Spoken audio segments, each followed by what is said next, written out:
es vicepresidente de la Organización Mexicana de Meteorólogos, AC, y también es presidente del Consejo de Cuenca de Tuxpan-Ajamar. Entonces, pues nos da mucho gusto y que nos traiga este tema tan interesante e importante para nosotros. Muchas gracias, doctor Taro. Muchas gracias. Bueno, pues en la presentación faltó añadir que soy muy preguntón y bueno, y por otra parte que bueno que tengo el control de las diapositivas porque luego saco de quicio a quienes me ayudan porque ahora dale para atrás, ahora dale para adelante. Pero bueno, ya que dije que soy muy preguntón, pues vamos a empezar con el tema. El tema es cambio climático. Es un fenómeno que en general hoy en día está en boca de todos, y bueno, pues la primera pregunta. Compañera, ¿cómo te llamas? Daniela. Daniela, ¿te preocupa el cambio climático? Sí, por supuesto. ¿Por qué? Estoy trabajando con unas plantas y justamente lo que estoy trabajando es cómo influye estas variaciones de temperatura y clima con la producción de diferentes estructuras. Entonces, pues claro que es un tema que me interesa y que llevo seguimiento de este, ¿no? Muy bien, muchas gracias. Compañera, ¿te preocupa el cambio climático? Mucho, bastante. ¿Por qué? Porque el cambio climático es un fenómeno que se viene suscitando no desde ahora, sino ya tiene mucho tiempo. Cuando se aborda el tema del cambio climático, pues se dice que son las repercusiones que el cambio de clima, las estacionalidades, se tiene no solo sobre la naturaleza, también sobre las personas. En la actualidad ya no saben cuándo cultivar la milpa, cuando en el pasado había estaciones específicas. Es algo que afecta no solo a la biodiversidad como tal, sino también a las personas. Muy bien. Bueno, muchas gracias. Descansa mi corazón. Yo pensé que había preocupación por temas como este. Como este. Aunque bueno, pensándolo bien, a mí sí me preocupa. Tengamos menos tequila y menos cerveza. Ok, bueno, las aportaciones de la climatología son muchas y hoy en día, sí, aunque hay una gran variedad de aportaciones donde se pueden hacer, y a esto se le llaman servicios climáticos, bueno, no se alcanza a leer toda la definición, pero en todo caso los servicios climáticos están enfocados al uso de los datos para diferentes fines. Esto tiene que ver con el cambio climático porque ha ido conjuntándose de alguna manera en 5 grandes temas. El primero, la agricultura y la seguridad alimentaria. ¿Cómo nos van a afectar? ¿Cómo podemos usar los datos para poder asegurarnos de que tengamos alimentos suficientes? Está la reducción del riesgo de desastres. No hay mucho que comentar a él. Estamos hablando cada vez más de la presencia de fenómenos que causan desastres. La generación de energía, desde luego, la salud y los recursos hídricos. Entonces yo me voy a referir un poquito a este último tema y a un nivel muy regional. Entonces, ya dije que soy muy preguntón, así que imaginen que son astronautas, están orbitando ahí en la estación internacional y están viendo hacia nuestro planeta. ¿Qué ves, compañera? Azul, que sería agua. El agua, muy bien. ¿Qué más se ve? La atmósfera. Agua y nubes, muy bien. El agua está relacionada con una capa que se llama hidrosfera. Las nubes generalmente las asociamos con la capa que es la atmósfera. ¿Qué más se ve? En particular en esta imagen. Es como los fenómenos climáticos, los vientos, aires. Se ven las nubes, se ve así a gran escala. Zona continental. Se ve la zona continental.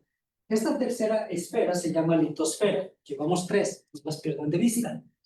Acercamos un poco más la vista, por ejemplo, hacia la zona de Brasil, que alcanzamos a ver ahí, que está en boca de todos también. La biosfera, así es, no es solamente la parte vegetal. Todos los seres vivos componemos la biosfera. Y si abrimos la vista hacia los polos, la cubierta de hielo y nieve, la criosfera, ¿verdad? Entonces, estamos hablando de 5 grandes componentes que define lo que nosotros llamamos, desde el punto de vista de climatología y meteorología, el sistema climático. Estas esferas interactúan entre sí. La hidrosfera, por ejemplo, pues genera flujo turbulento de calor. En pocas palabras, hay evaporación, el vapor se condensa, precipita. La precipitación se puede dar en diversas partes del planeta, lo que provoca convección y congelamiento, y esto genera la criosfera. En la parte de la litosfera hay descubrimiento, hay agua superficial, hay agua subterránea. En la atmósfera obviamente se da la precipitación, está la biosfera con cambios de calor. Entonces, para que un sistema funcione necesita energía. El Sol pues provee el 99.99% de la radiación solar que recibe el sistema climático. Por pura curiosidad, ¿de dónde se imaginan que es el 0.01% restante?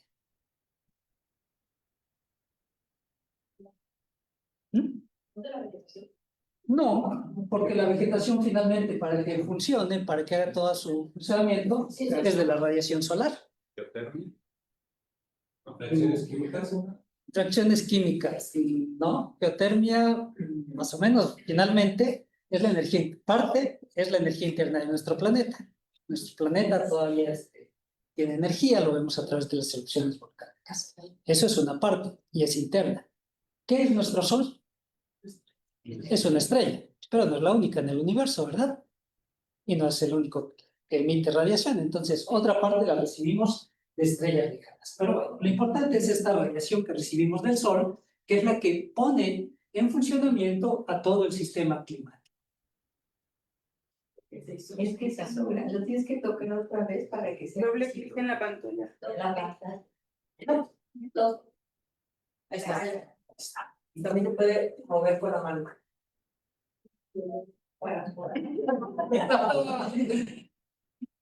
Soy muy Ahí está. De alguna manera, ahí está. Bueno, muy bien. Entonces, la radiación que recibimos del Sol está asociada con el movimiento ondulatorio. Es sensible la pantalla. Sí, sí, no la voy a tocar. Bueno, entonces, ese movimiento ondulatorio se va definiendo en diferentes formas y estamos acostumbrados a clasificar. Entonces, de acuerdo a la longitud de onda, le damos un nombre. Entonces, por ejemplo, están las microondas. ¿Para qué utilizamos el microondas en casa? Para calentar la comida, ¿verdad? Entonces, la radiación que tiene una longitud de onda grande o larga, coloquialmente vamos a decir que es la radiación que calienta. Pero hay radiación que es de longitud de onda muy corta, como la radiación ultravioleta, los rayos X o los rayos gamma. Coloquialmente esa es la radiación que quema. Bueno, lo importante aquí es que la radiación que recibimos del Sol nos llega mayormente como radiación de onda corta. Parte de esa radiación es reflejada, parte es absorbida por la superficie de la Tierra, y entonces la Tierra emite esa radiación como radiación de onda larga. No perdamos esto de vista. Entonces, hay una ley que parece ley de vodka, porque se llama ley de Kirchhoff, que dice que en una determinada longitud de onda, una sustancia o un material que sea un buen absorbente será un buen radiador en esa misma longitud de onda. ¿Qué importancia tiene esto? Hay dos componentes de la atmósfera que son el dióxido de carbono y el vapor de agua. Estos dos componentes cumplen muy bien la ley de Kirchhoff. Absorben la radiación terrestre, que es de onda larga, y la remiten. Son buenos radiadores en esa misma longitud de onda. A este fenómeno como tal se le conoce como efecto de invernadero. El efecto de invernadero es un fenómeno natural. Si no tuviésemos efecto de invernadero, la temperatura media del planeta sería de 22 grados bajo cero. Con el efecto de invernadero, la temperatura promedio del planeta es del orden de 15 grados. Estamos hablando de una diferencia de casi 40 grados. Imagínense la importancia del efecto de invernadero. Entonces, ok. Comento esto porque no es lo mismo calentamiento global que cambio climático. ¿Ok? Más adelante vamos a retomar un poquito esto. Pero bueno, lo puedo comentar desde ahora. ¿Cuál es el problema aquí? Dióxido de carbono. Entonces, hay una cantidad de dióxido de carbono en la atmósfera que está de manera natural. Pero estamos incrementando esa cantidad de dióxido de carbono con la quema de combustibles fósiles y otras actividades. Eso hace que la concentración de dióxido de carbono aumente. Y entonces se atrapa más radiación terrestre. Y si se atrapa más, entonces más está regresando a la Tierra. Y esta radiación dijimos que es la que calienta. Y eso implica un calentamiento del planeta, calentamiento global. ¿Ok?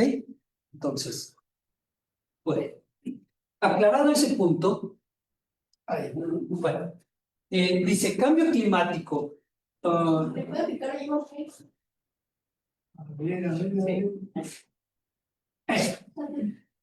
Entonces, Y también es el el cambio climático es una variación estadística. Qué interesante. Dice del estado medio del clima o en su variabilidad. Gracias. Muchas gracias.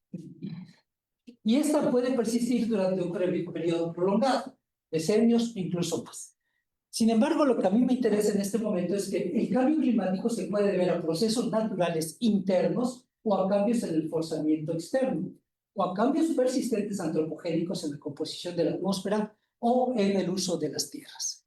Entonces, vamos a entender esto. ¿Qué es un cambio de forzamiento externo? Ya comenté que estamos recibiendo la radiación solar, pero nuestro planeta pues tiene varias peculiaridades, entre ellas el hecho de que su órbita, que es casi circular, no se mantiene constante. Cada 100.000 años la excentricidad de la Tierra aumenta y esto hace que nuestro planeta se aleje del Sol. Cada 100.000 años más o menos hay una glaciación, ¿sí? Entonces, si se ha repetido, se va a volver a repetir. Eso es un cambio en el forzamiento externo.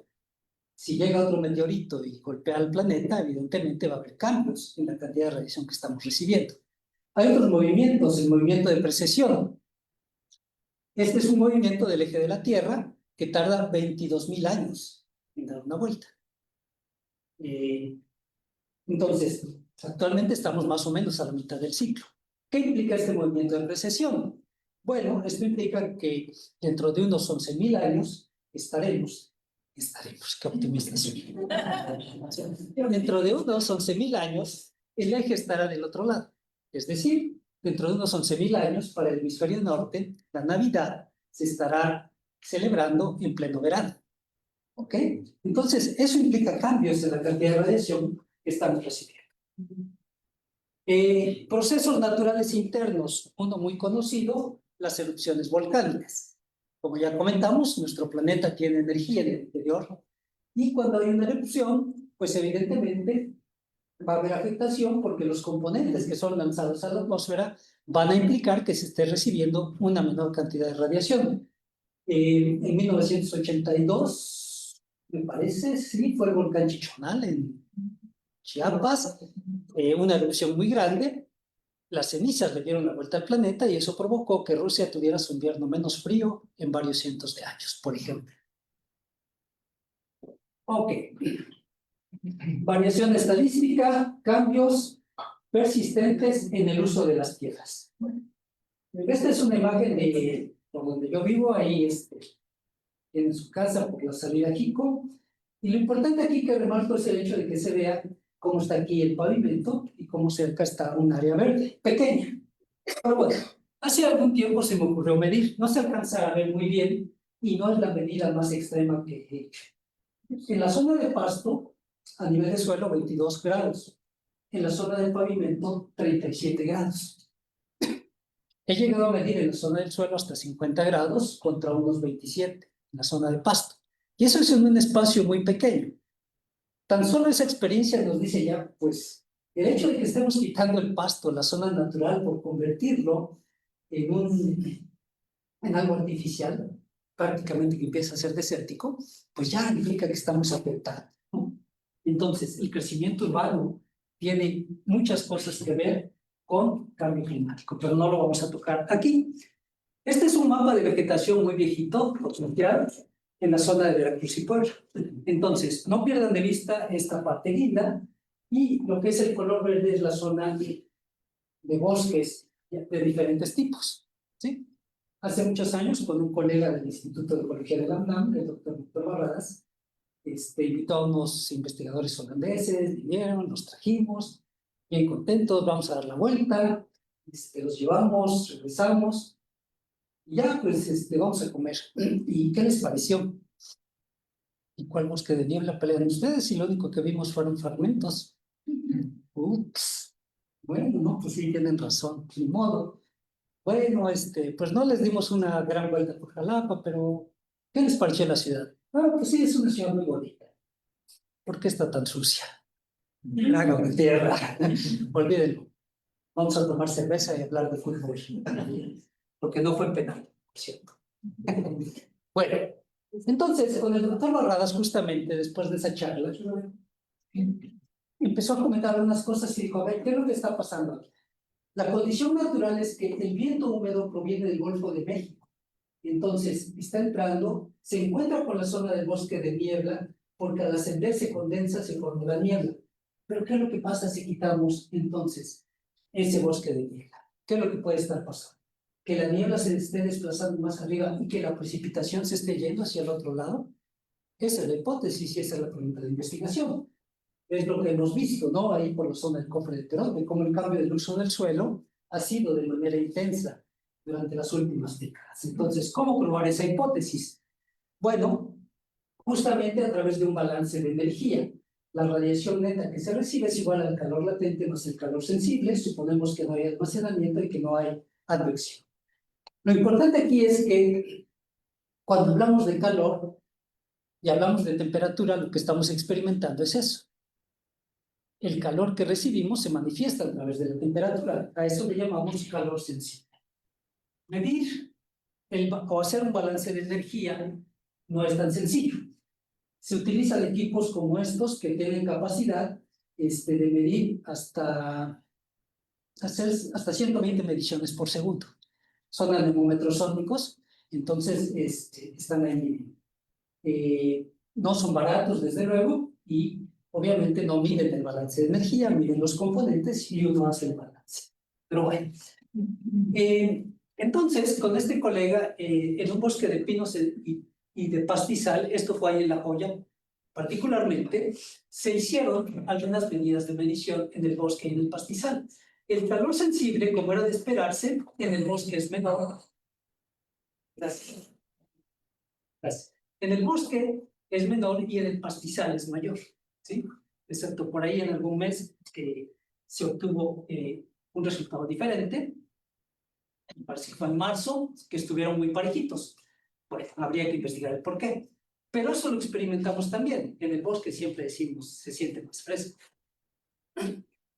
Bueno, entonces, veamos otra parte del rompecabezas. Cuando hablamos del ciclo del agua, en su forma más simple, hablamos de la evaporación, la condensación, la precipitación y el escurrimiento.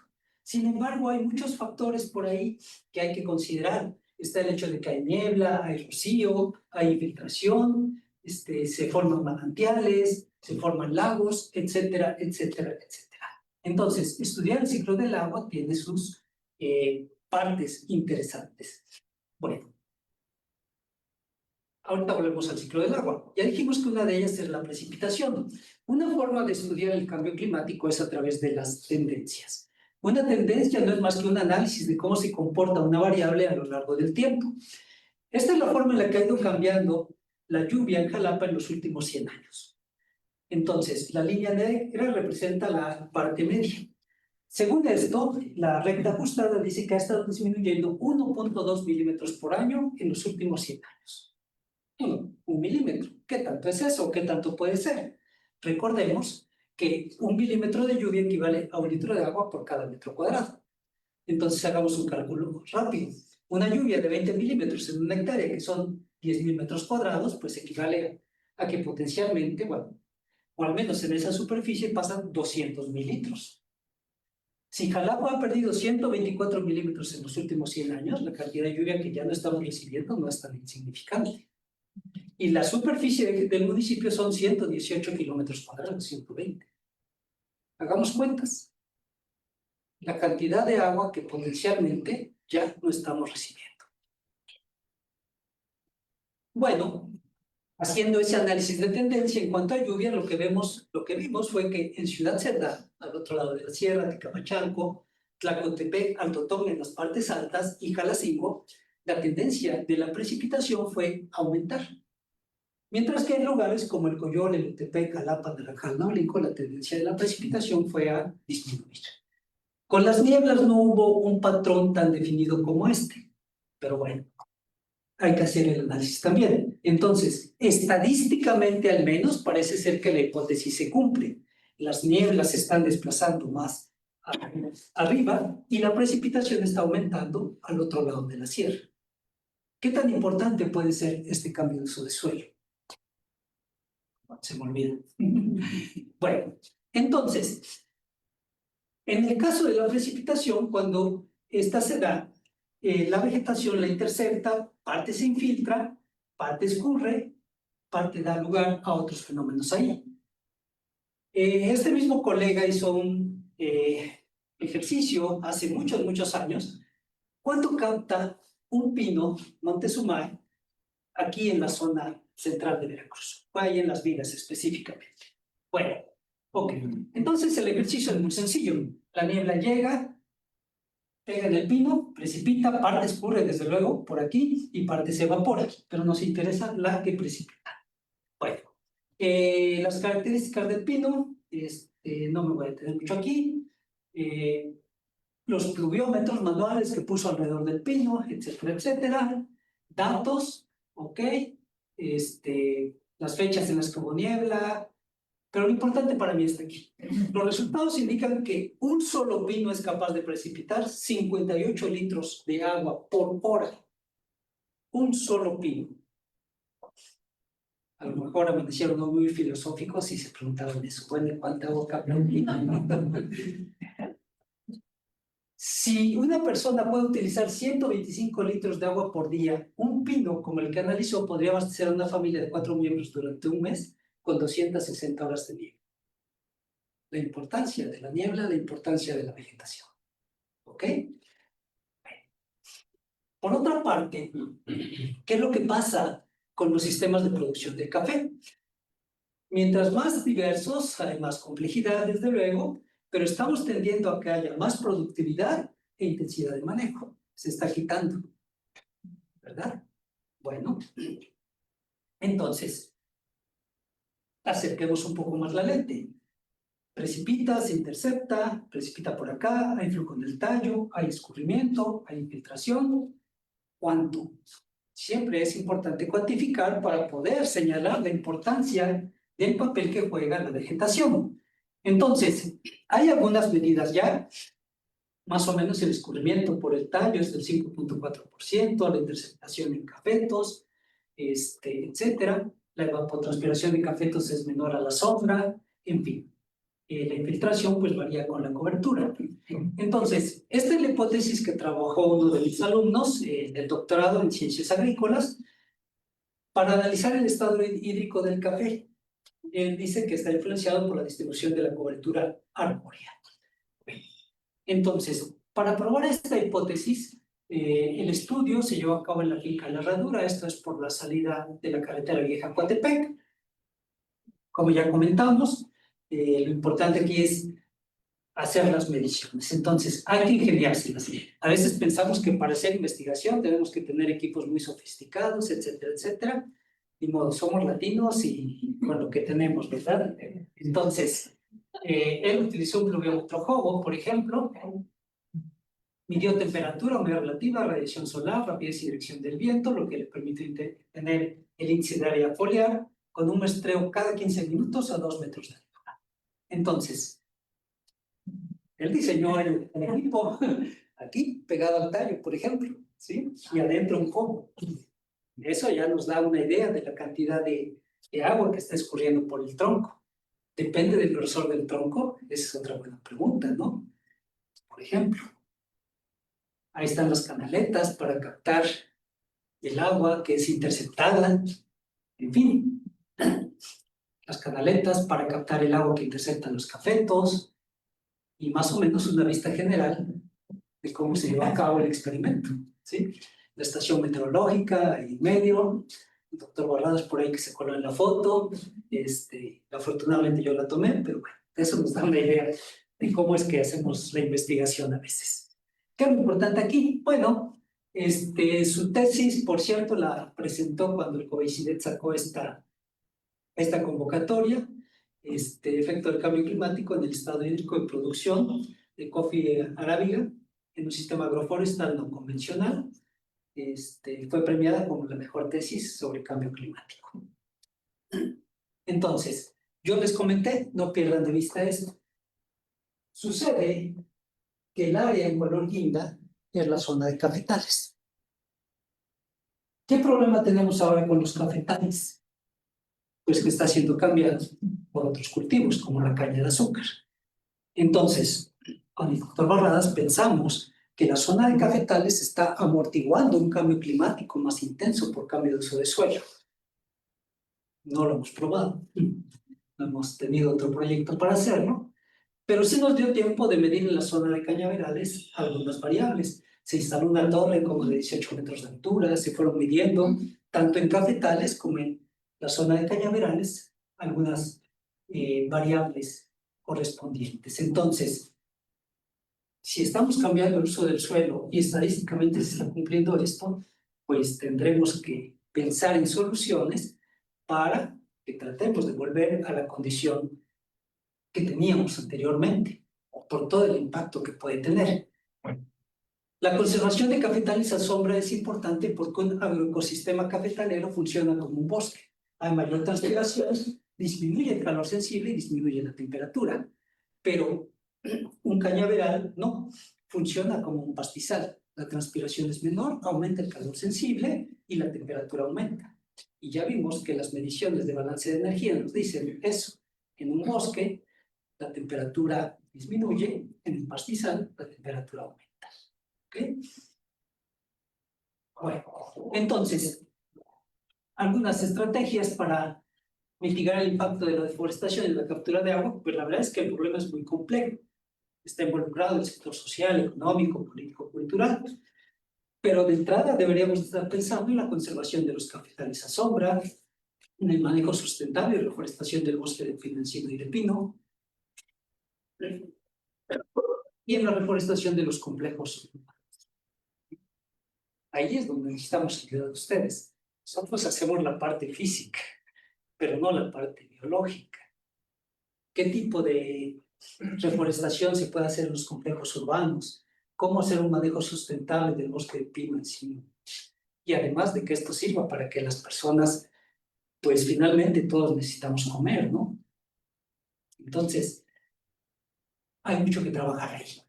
Además, tenemos otro problema. El 90% de los bosques en nuestro país tiene dueño. Entonces, ¿cómo hacer un pago de servicios ambientales que no sea solo por captura de CO2, sino que captura de agua, fomento y conservación a la biodiversidad? Pues tendríamos que estar pensando en estrategias para alineamientos para su pago a nivel predial. No es lo mismo pagarle a una persona que tiene 15 hectáreas, pero de un monocultivo, que pagarle a varios productores que tienen 5 hectáreas, pero que fomentan la biodiversidad. Entonces, es algo bastante complejo. ¿Sí? Bueno, entonces, ¿por qué es importante esto? Esto me lo encontré a veces cuando se pone uno a leer ahí un poquito ocioso los titulares. Entonces, dice que este estudio de 25 años afirma que los bosques con 5 especies de árboles capturan un 57% más de carbono en comparación con los humanos. Me puse a buscar a ver si estaba ese artículo que mencionaban y sí lo encontré. O también, la reforestación en los trópicos es hasta 9 veces más eficaz para enfriar el planeta que en regiones frías. Entonces, la importancia que juega el uso del suelo y su conservación. Bueno, muy bien. Entonces, veamos ahora el problema del agua en Jalapa. Esto es de hace varios años, analiza SEMAS traer agua de Perote para abastecer a Jalapa. Bueno, efectivamente, ahí en la zona de Perote está el acuífero Salayeta, pero Perote está más alto que Jalapa. Entonces, bueno, por una parte dicen, ok, está bien, el agua puede caer por gravedad, no hay ningún problema. Sí, pero para estar extrayendo el agua del acuífero hay que estarla bombeando. y eso implica un costo. Hace muchos años un colega de la Comisión Nacional del Agua me comentaba que ahí en Coatzacoalcos, Pemex le pagaba a CFE más de 1 millón de pesos diarios por estarle bombeando el agua de la Cangrejera al complejo petroquímico, 24 horas. ¿Y quién va a pagar ese costo? Entonces, esto, por ejemplo, es un análisis del costo de energía eléctrica por metro cuadrado de agua abastecida, metro cúbico, perdón, en el caso de la zona del Valle de México, ahí en el Cutzamala. Aparentemente no es mucho, pero son metros cúbicos. Empecemos a multiplicar cuánta agua está pasando. Entonces, el costo se va a ir muy, muy arriba. Lanzan licitación para perforar pozos de agua en Jalapa. Se empezó a perforar ya el primero en la zona del Castillo. Desconozco hasta este momento cómo van los resultados. Creo que hay permiso para 5 pozos. Entonces, el mito de que en Jalapa hay agua, ¿es eso ya? Un mito. ¿Sí? Y no es Jalapa el único. Banderilla se decidió extraerla de pozos profundos. El problema aquí es que, bueno, una inversión de 6 millones de pesos y creo que cuando hicieron la perforación no encontraron nada. Actualmente, de los 212 municipios, tengo entendido que 200 están solicitando a Conagua permiso para perforar pozos. Esta es una gráfica viejita. ¿Cómo ha ido disminuyendo la disponibilidad natural de agua en nuestro país? A nivel internacional, desde 1990, un poquito después, pasamos de ser un país con baja disponibilidad de agua. Menos de 5,000 metros cúbicos por habitante por año implica ya eso, ¿sí? Y la tendencia, evidentemente, es que seguimos cada vez con menor disponibilidad de agua. Entonces, pues, cada vez vamos siendo más. Esto es del 2010, estamos en 2026, más los que nacieron esta mañana, y pues, ni modo, ¿no? Todos requerimos servicios. Si yo pago mi servicio de agua, si yo pago mi recibo de agua, voy a exigir que me doten de agua. Eso ya será el problema de las EMAS, ¿ok? Entonces, esto implica que tenemos que conocer diversos aspectos del agua para tener un mejor aprovechamiento de ella. No se alcanza a ver mucho. En 2012 tuvimos un primer proyecto que fue auspiciado por el Organismo Internacional de Energía Atómica, y vamos a hablar un poquito más adelante de ello, para analizar justamente cómo se está comportando el agua subterránea. En este caso fue en la cuenca del Actopan, mediante el uso de técnicas isotópicas. ¿Okay? Entonces tuvimos la visita de varios expertos, se hicieron las mediciones, se hicieron los análisis. Bueno, ellos los hicieron en sus laboratorios en Viena o en las universidades que tienen allá. ¿Y qué es lo importante en esto? Edad del agua subterránea. Mientras que hay agua que es de muy reciente infiltración, 30 años solamente, hay agua que es de más de 3.000 años o de 11.000 años. ¿Para qué nos sirve esto? Si a la naturaleza le toma 30 años recargar esa agua, u 11.000 años, ¿qué es lo que va a pasar si nosotros llegamos con el popote y la sacamos y nos recargamos? Entonces, pues sí, evidentemente nos la vamos a acabar, ¿no? Y es nuestra fuente de agua cuando tenemos fenómenos como el de hace 2 años, que tuvimos una sequía, que ustedes recordarán bien, se extendió solamente por un par de meses. ¿Okay? Entonces, para no extenderme mucho, porque siempre me pongo el reto de dar esta charla más o menos en 45 minutos, actualmente tenemos otro proyecto, auspiciado también por el Organismo Internacional de Energía Atómica, que tiene este título: Aplicación de técnicas isotópicas en el ciclo hidrológico en el centro de Veracruz y contribución al diseño de políticas locales sostenibles de gestión del agua. Entonces, cuando hablamos de gemelos, pues siempre decimos son igualitos. Bueno, siempre y cuando estos gemelos idénticos vengan de un óvulo y un mismo esperma. Cuando son separados ya son mellizos fraternos. Entonces, a pesar de que físicamente nos vemos iguales, siempre hay alguna diferencia muy pequeña. En el caso de los isótopos, la diferencia está en el peso del núcleo. Bueno, entonces, Cuando a esos gemelos se les pone una ropa en particular, podemos saber por dónde anduvieron si es que no se las quitan. Si los llevan a la playa, pues van a andar con shorts. Si los llevan a una zona de frío, van a andar con un abrigo. Los isótopos hacen lo mismo. Los isótopos son trazadores ambientales, dependiendo del tipo de isótopos que se estén utilizando. Una última pregunta. Supongamos que les ponen una tarea. Cargar piedras de diversos tamaños, van a subir por una colina y se ponen a pensar, a ver, podré, no podré, y ya calculan que no van a tener fuerzas suficientes para subir todas las piedras. ¿Cuáles piedras tiraría primero? Las más grandes. Las más pesadas, ¿verdad?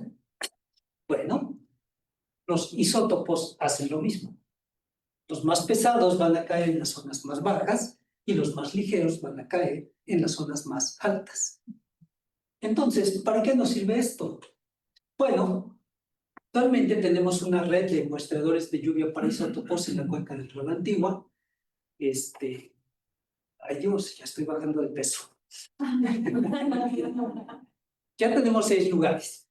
2 en la parte alta, correspondiente al estado de Puebla, en Francisco y Madero y en Chichotla. Acabamos de firmar un convenio con la Universidad Interserrana de Chichotla, por cierto, si hay interés, hay forma de colaborar allá.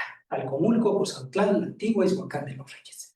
Entonces, esto es para isótopos en lluvia, para ir viendo precisamente primero la distribución isotópica, y eso nos va a permitir ir determinando posibles zonas de recarga. Entonces, el agua subterránea es el agua que no vemos en el país. Casi el 40% de esta agua que utilizamos proviene de estas fuentes, es agua subterránea, manantiales, acuíferos, etc. Entonces, como parte del proyecto, hemos ido con los alumnos, han hecho aforos en manantiales, han realizado algunas medidas de variables hidrogeoquímicas, en fin, algunos trabajos que esperamos despierten el interés de los muchachos. Y lo importante está aquí. Cuida las áreas naturales protegidas, zonas de recarga natural y acuíferos.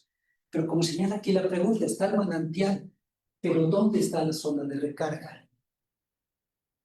Es importante conservar, sí, alrededor del manantial, pero es más importante conservar la zona de recarga, porque finalmente de ahí se está surtiendo. Entonces, hemos hecho muestreo de agua en algunos manantiales. Los isótopos precisamente nos ayudan a tratar de determinar dónde está esa zona de recarga. ¿Por qué es importante? Porque una propuesta es, bueno, pues hagamos esas medidas, determinemos esas zonas, pero metámoslas en la política pública. Actualmente, bueno, todavía soy el presidente del Consejo de Cuenca de los Ríos Tuxpan y Jamapa, y podemos presentar estas propuestas como apoyo a la Comisión Nacional del Agua. Surge el problema, se hace la identificación, se incorpora a la agenda política, se formulan las alternativas, se llega a la fase de decisión, se implementa la política pública y se evalúa. Entonces, estamos presentando aquí los resultados de este proyecto. Están abiertas las puertas, no solo para este, sino para todos los proyectos que tengan que ver sobre agua, no solo en el sentido de establecer una política pública, sino de ayudar a la conservación de este recurso para las generaciones futuras. ¿De acuerdo? Entonces, de manera general, bueno, este es un poquito el panorama de lo que hemos estado haciendo en los últimos años y del trabajo que tenemos actualmente, al que están cordialmente invitados desde acá. Muchas gracias.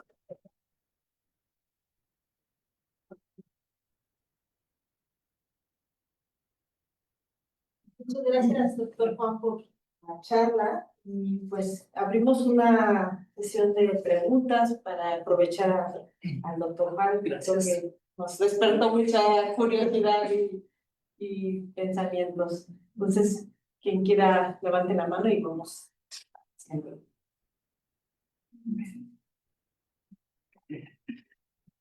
Si no hay preguntas, al menos para la reflexión. Ajá. Creo que el tema del agua es muy importante y no sé qué tan viable, o sea, sé que se están haciendo muchos esfuerzos, pero es una realidad que en algún momento se va a acabar. ¿Qué tan posible es aprovechar el agua del mar para poder abastecer a la población en un futuro. No he leído mucho al respecto, aunque sabemos que existen los desalinizadores. Creo que sigue siendo una tecnología un poquito cara.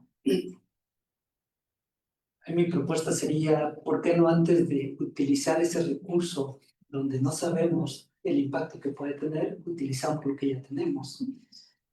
Algo que yo he comentado es que las instituciones de educación superior tenemos la obligación de hacer propuestas. Entonces, algo que yo he comentado desde hace muchos años es, ¿y por qué no tenemos captadores de agua de lluvia y nube? ¿Por qué no filtramos el agua? ¿Por qué no?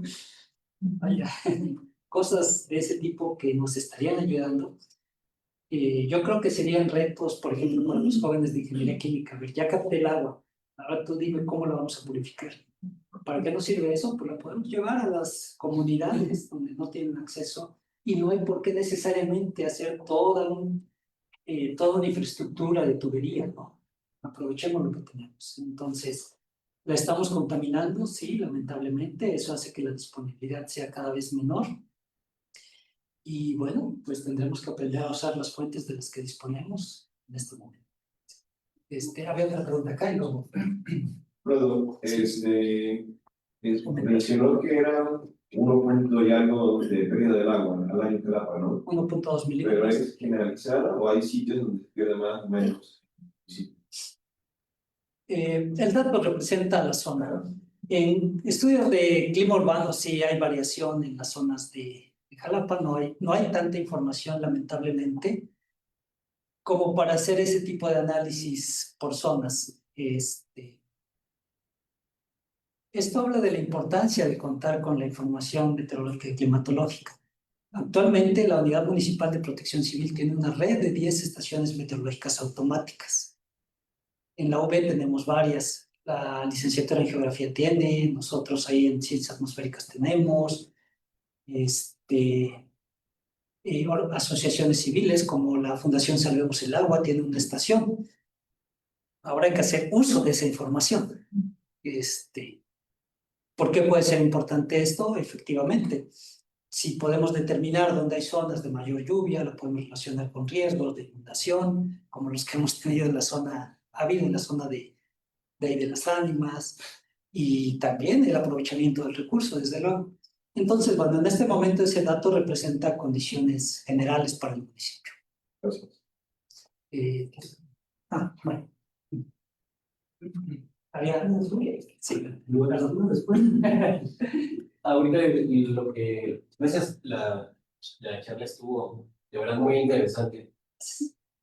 En esta parte de los problemas de agua que se vienen, al escucharlo, me recordaba que estuve en 2023 cerca de Copaltitla, en la región de la Huasteca, me parece que meridional de Veracruz.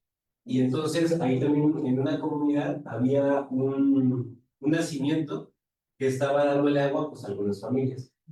Cuando preguntamos con el señor que nos llevaba, él nos dijo que lo que habían hecho era sembrarla. Que dice que ellos llevaron primero, vieron que la tierra estaba húmeda, comenzaron a rascar, a poner unas plantas ahí que les gusta la humedad. Se puso más húmedo, llevaron unos camaroncitos que le llaman el gipso, que dicen que los camaroncitos rascan la tierra en busca de agua, ¿no? Y eso permitió que más veneros pudieran como desasolvarse y salir más. Y después continuaron sembrando plantas que ellos sabían que bombeaban agua hacia arriba, ¿no? Bueno, sí nos decían que al final terminaron con Ocoche, me parece, y con higuera, creo que le llamaban higuera negra. Entonces esto también es más interesante porque de qué otras formas se pueden utilizar estrategias en otros contextos no urbanos, donde también hay un conocimiento para, y ellos lo decían, es que pues el agua, esa agua la sembramos. Y en estrategias futuras, porque como lo que decía ahorita, pues es bien importante echar mano de lo que ya tenemos antes de empezar. Era experto en sí, gracias. Interesante, ¿no? Porque también esto nos debe de permitir aprovechar toda esa experiencia que hay en las comunidades. Porque sí, lamentablemente la problemática va siendo cada vez más fuerte. En estos recorridos que se han hecho de manantiales, hay un manantial aquí por el Encero, con mangueras conectadas que surte a 12 comunidades. Está por vencer el permiso. quién va a decidir. A ver si te vamos a dar agua, no te vamos a dar agua, cuánta te vamos a dar, por qué. Y desde luego, la típica condición en la que llegamos a una comunidad, pues hacer todo el trabajo, bueno, sí nos vamos a llevar al manantial, oigan cómo utilizan el agua, etcétera, etcétera. Sí, el agua es de nosotros, es de esta comunidad. Primero lo usamos nosotros y la que sobra ya la dejamos correr. ¿Quién legisla? ¿Cómo? ¿Por qué? ¿Para qué? La problemática social es muy compleja en ese sentido. Y sí, pues tenemos que adentrarnos con las comunidades, aprender de ellos. También, desde luego. Gracias. Muy buenos días, muy interesante la charla, doctor. Aquí considero un tema muy importante es la interrelación de la universidad con el gobierno y con la gente. O sea, la manera de pensar, en el caso de la gente, como que ellos vean la importancia del agua, las consecuencias que se vienen al futuro para que también ellos ayuden, ¿verdad? También la interacción de la universidad con las autoridades, porque ha sucedido que se hacen trabajos muy buenos, pero quedan nada más archivados. Lo importante es que todos estos trabajos que hace la comunidad científica, en general la universidad, se cristalicen en acciones públicas que realmente vengan a sumar para solventar esta problemática que cada vez es más grande. Entonces, trabajos, proyectos como los que usted ha desarrollado son muy importantes y esperemos que las autoridades le tomen la importancia y que las que realicen en acciones aterrizadas. Entonces, más que una pregunta es felicitarlo por la exposición y que hay mucho por hacer. Así es. Gracias. Gracias. Mire eso. ¿Cómo estaba Juan Carlos? Ajá. Pues, Muchas gracias por escucharme, súper interesante. Gracias. Yo tengo, hay siempre más carreras, este tipo de cosas. La linealización que tienen los modelos, los modelos de las fluctuaciones, siempre dependen de la escala, ¿no? Y también están muy linealizados. O sea, ¿qué tan predictivo puede ser ese modelo? Y luego en la parte donde se puede que cada árbol puede captar una cierta cantidad de agua y multiplicarlo, y finalmente también se me dice que es como un poco exagerado, ¿no? Ok. Primero, la linealidad. Es solamente para analizar el comportamiento. Como predictivo va a quedar muy reducido. ¿Por qué? Porque hay muchos factores que pueden alterar esa condición. ¿Por qué no se habla de pronósticos de cambio climático, sino de escenarios de cambio climático? Por ejemplo, estamos pasando de autos de gasolina a autos eléctricos. ¿Cuánto tiempo va a llevar? ¿Cómo va a afectar? No sé, no lo sabemos, ¿no? Generación de energía. ¿Va a implicar una menor emisión de contaminantes? ¿En qué tanto sí? ¿En qué tanto no? Entonces son muchos factores que se van a dar.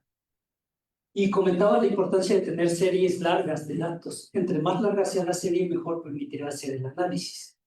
De tal manera que, en este caso, bueno, tomamos la de Jalapa, que fue la más larga. Lamentablemente, es un hecho que cada vez tenemos menos información climática que nos permita hacer este tipo de análisis y eso nos limita. Se tienen que recurrir a técnicas estadísticas que evidentemente van a ir metiendo error, porque se van a ir estimando.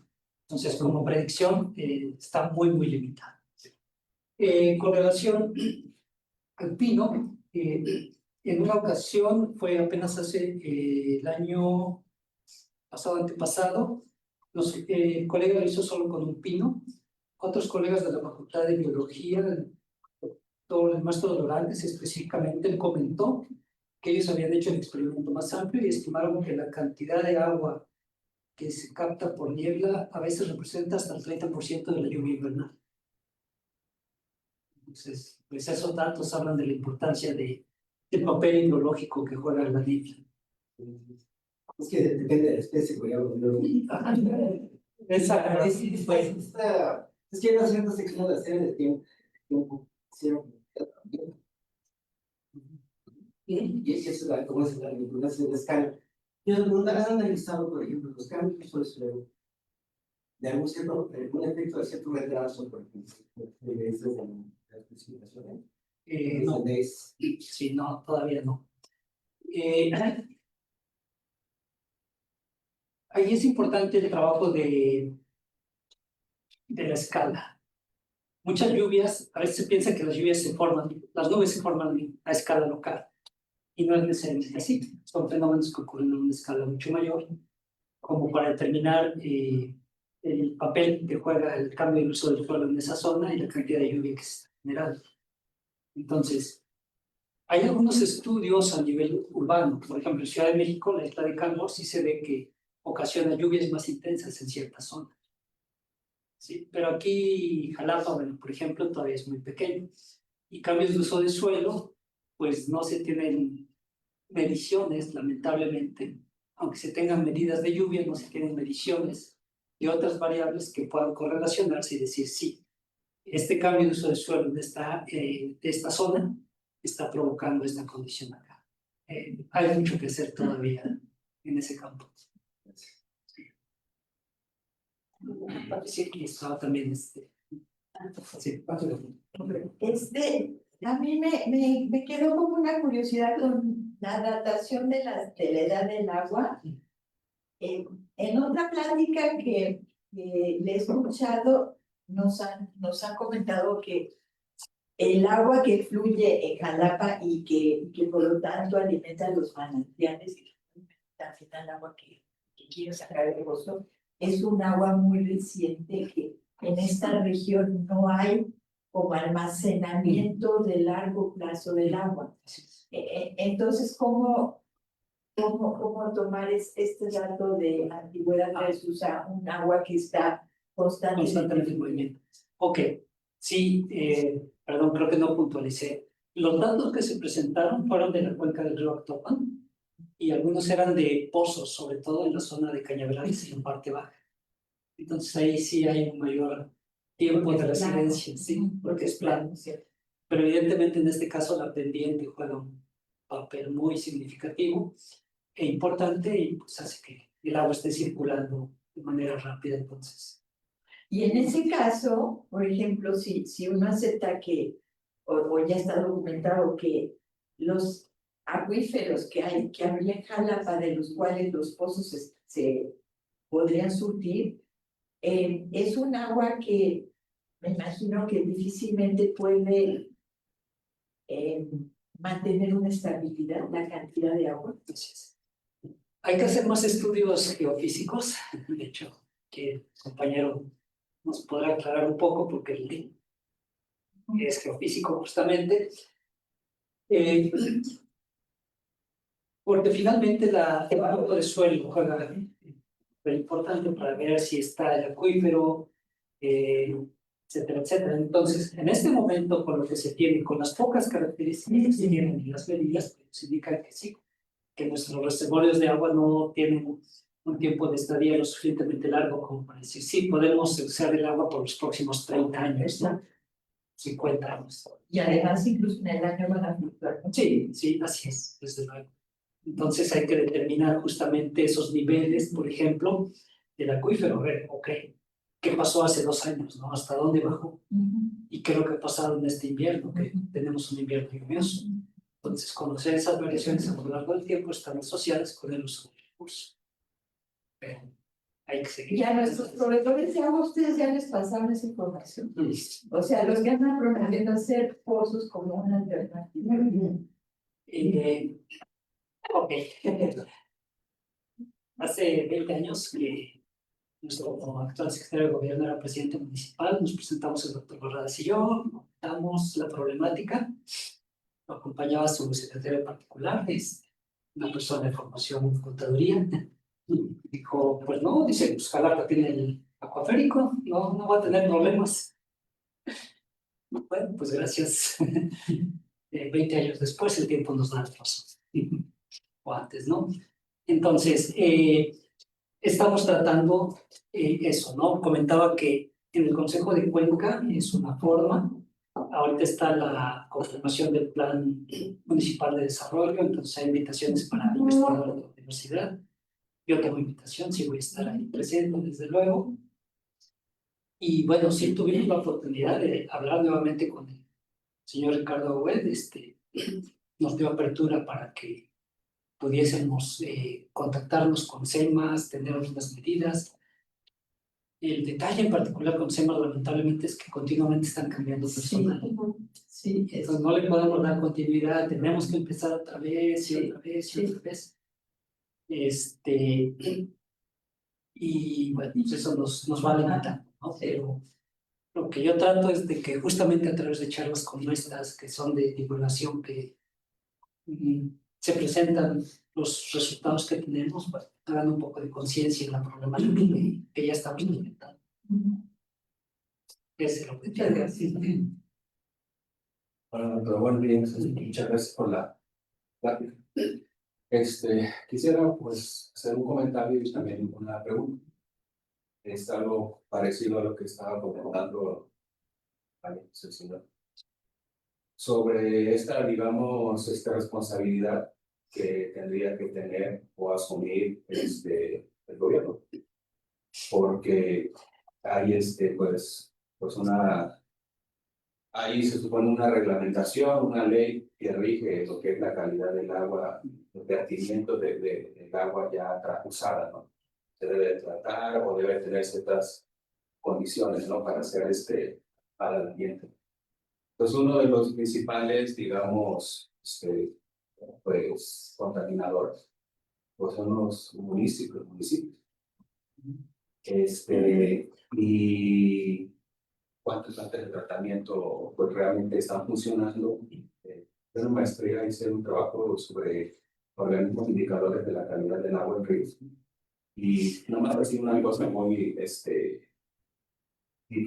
accesoria a mi trabajo, porque lo hice en Marinco. Fui acá al río, bueno, ese hecho el río limpio, acá donde está la planta de tratamiento de aguas residuales está la central de abastos, lo que es la y analicé esa agua. Obviamente es el agua que están descargando, el agua ya supuestamente tratada, no es agua para ya hay, digamos, organismos indicadores de contaminación. Entonces, pues, la pregunta va en el sentido de cuál sería, digamos, el caminito para exigir a la autoridad, ¿no? A la Profepa, CEPA, a quien sea, el cumplimiento de esto, ¿no? Porque, por ejemplo, dice que en Cuauhtémoc, allá ahí está la unidad deportiva Amoró, la que está en la entrada. Hay un beneficio de café ahí, permanentemente están desechando ahí hace el trámite de cristiano, que es ahí. Entonces ya nada más tantito atraviesan los ríos, las zonas urbanas y ya olvidan del agua. Pues más que nada sería esa como, cuál sería como la propuesta, que sería lo que se podría hacer para exigir a las autoridades. Ok, bueno. Yo pienso que es trabajar en colaboración, es decir, lamentablemente en estos momentos personal en las dependencias a nivel municipal, estatal y federal hay muy poco. Por otra parte, la legislación a veces ahorca las formas de actuar. ¿A qué me refiero con esto? Alguna vez comentaba con este colega de Conagua, que me había llegado un escrito de los productores de la zona de Martínez que se quejaban de la contaminación del agua por las jugueras y todas las industrias que hay. ¿Qué se hace? Dice, mira, es que la legislación señala que prácticamente hay que tomar la muestra en el momento en que están descargando. Entonces, si me avisan aún así, mientras yo dispongo del personal, mientras lo envío, pues ya, se diluyó. Y aunque tome la muestra, ¿cómo le ataño que es esa empresa en particular? Entonces, la legislación todavía tiene muchos recovecos por ahí. ¿Y a qué me refiero con trabajar en conjunto? Bueno, pues al hecho de que el monitoreo tiene que ser permanente, tiene que ser sistemático. Y esto implica el desarrollo de equipos. Entonces, no solo la Universidad Veracruzana tiene la ingeniería de instrumentación electrónica, los tecnológicos también tienen ahí.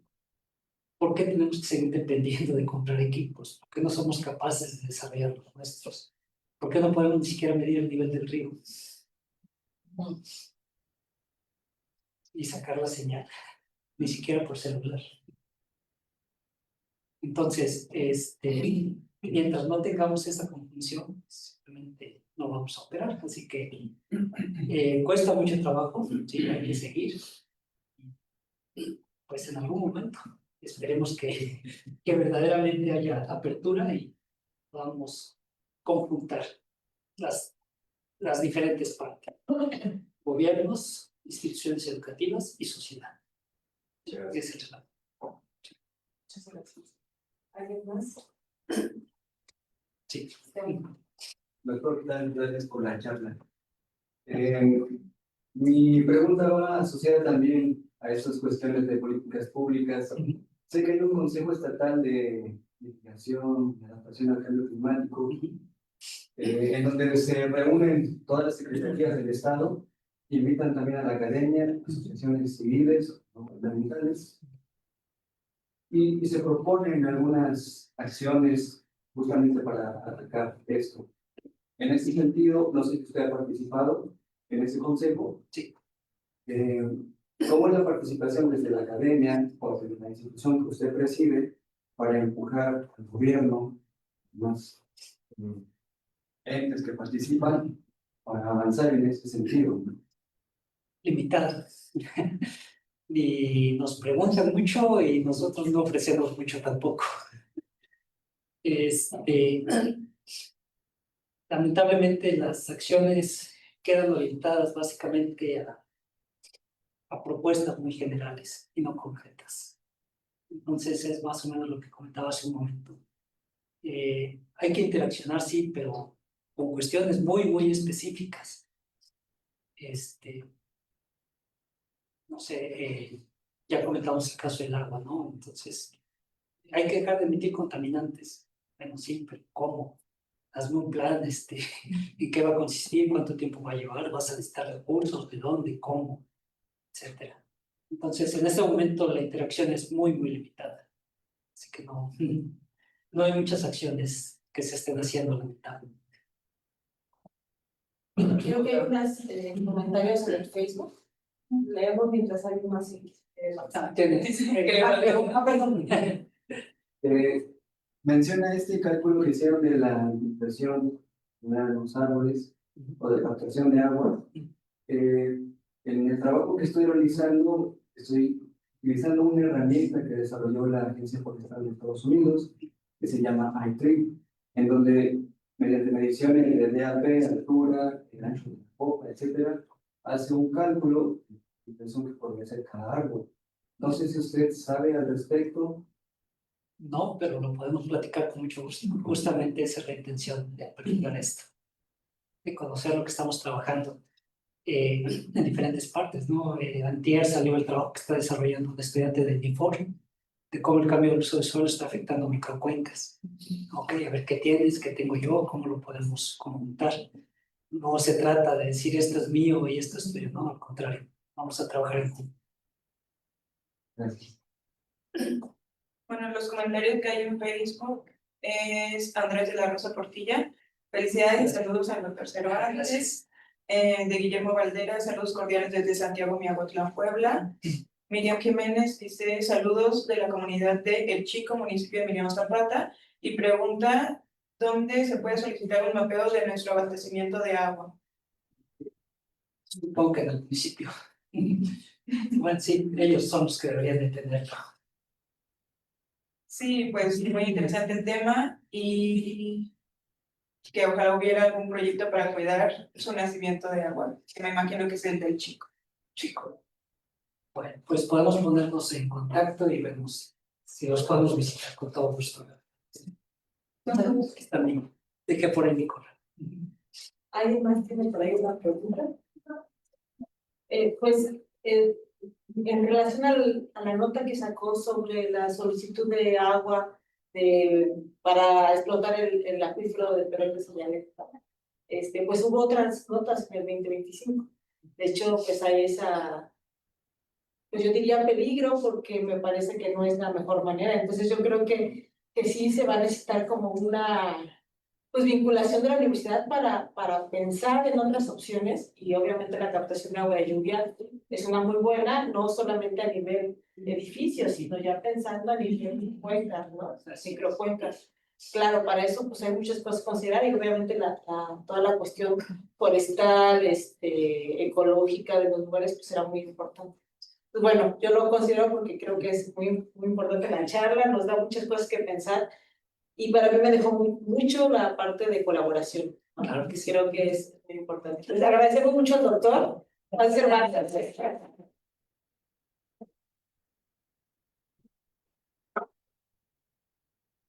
Si quiere colaborar o buscar al doctor, pues es una persona súper abierta y siempre nos apoya. Muchas gracias. Aquí el ritual de la casa. Muchas gracias. Muchas gracias.